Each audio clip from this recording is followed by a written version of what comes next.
Canada বানিয়ে ফেলবো, বাংলাদেশকে আমরা অমুক বানিয়ে ফেলবো।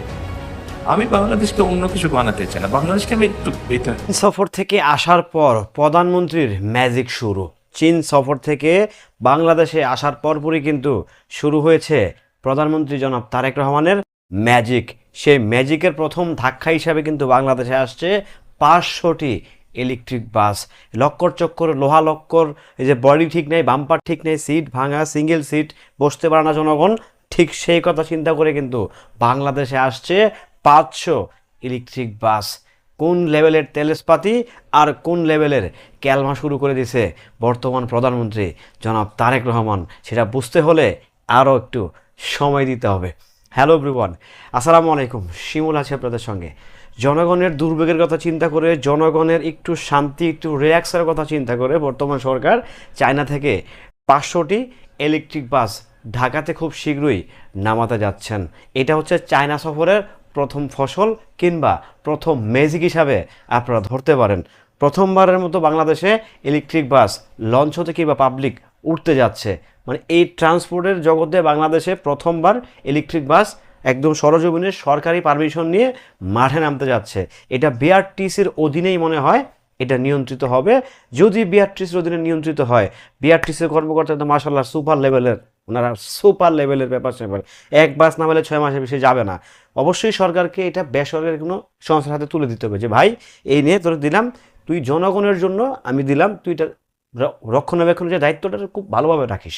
যাই হোক, যদি 500 ইলেকট্রিক বাস বাংলাদেশে আসে তখন এটা কি হবে জানেন? এই যে বাংলাদেশে যেমন কিছু, আমি নাম নিতে চাই না, কিছু বাস আছে ধরেন হচ্ছে পিছনের বাম্পার ঝুলতেছে, বৃষ্টি হলে হচ্ছে গ্লাস নাই, গ্লাস ফেটে হচ্ছে পানি ঢুকতেছে, নানা রকম কিন্তু প্রতিকূল আমরা কিন্তু সবসময় দৈনন্দিন ফেস করতে থাকি। যে বাসগুলো আছে একটু ভালো, তারাও ভাড়া নিচ্ছে দ্বিগুণ, দ্বিগুণের চেয়ে দ্বিগুণ ভাড়া নিচ্ছে। তো এই সব কিছুকে চিন্তা করে 500 বাস ঢাকাতে যদি নামে ইলেকট্রিক বাস, শীতাতপ নিয়ন্ত্রিত বাস, তাহলে জনগণের যে দুর্ভোগটা আছে সেটা অনেকটাই, আমার কাছে মনে হচ্ছে যে অ্যাজ এ দেশের নাগরিক হিসেবে মনে হচ্ছে যে অনেকটাই লাঘব হবে। কারণ আপনি যখন 500 বাস যখন রাস্তা নামাই দিবেন, 500 বাস নামাইলে অবশ্যই আপনাকে 500 বাস লোয়া লক্কর টক্কর যে বাসগুলো সেগুলোকে আউট দিতে হবে, কিক আউট করে ফালাই দিতে হবে।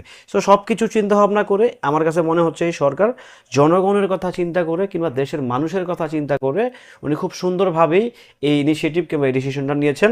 চায়না সফর থেকে আসার পর খুব দুর্দান্তভাবে, এক চমৎকারভাবে একটা আমার কাছে সত্যি কথা বলতে চমৎকার লাগছে। আপনি যখন দেখবেন বহির্বিশ্বে যখন আমরা যাই, বহির্বিশ্বে আমরা যদি পার্শ্ববর্তী দেশ ভারতও তাকাই, ওখানেও কিন্তু ইলেকট্রিক বাস আছে, ওখানেও কিন্তু ওদের জীবনযাত্রার মান কিন্তু আমরা যত যাই বলি অনেক বেশি আপডেট। কিন্তু ওরা চাইলেই কিন্তু অনেক কিছুতে উঠতে পারে, অনেক কিছুতে উঠতে পারে, যেখান থেকে আমরা অনেক বেশি পিছিয়ে, যেখান থেকে সিরিয়াসলি আমরা অনেক বেশি পিছিয়ে। এটার জন্য হচ্ছে আমাদের নিজস্ব দায়বদ্ধতা, আমাদের নিজস্ব ছ্যাঁচড়ামি, আমাদের নিজস্ব চুরি ছ্যাঁচড়ামির কারণে আমরা বেসিক্যালি এই ফ্যাসিলিটিগুলো পাচ্ছি না। প্রিভিয়াস গভর্নমেন্ট হচ্ছে মেট্রো রেল দিয়ে গেছে, এটাকে আমরা প্রপার হইতে ইউজ করতেছি, জানি না কতটুকু ইউজ হচ্ছে কতটুকু ইউজ হচ্ছে না। বাট যদি এই 500 ইলেকট্রিক বাস যদি খুব শীঘ্রই বাংলাদেশে ঢুকে যায়, তবে এটা সত্যি ঢাকার মানুষের জন্য একটা স্বস্তির খবর।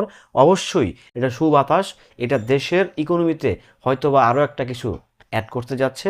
এটা আমার ব্যক্তিগত শিমুলের ধারণা।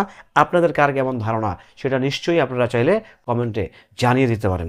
ভালো থাকবেন, সুস্থ থাকবেন। এই সরকারের এখন পর্যন্ত কার্যকলাপ কেমন লাগছে আপনারা চাইলে আপনাদের মতামতগুলো দিতে পারবেন। আল্লাহ হাফেজ।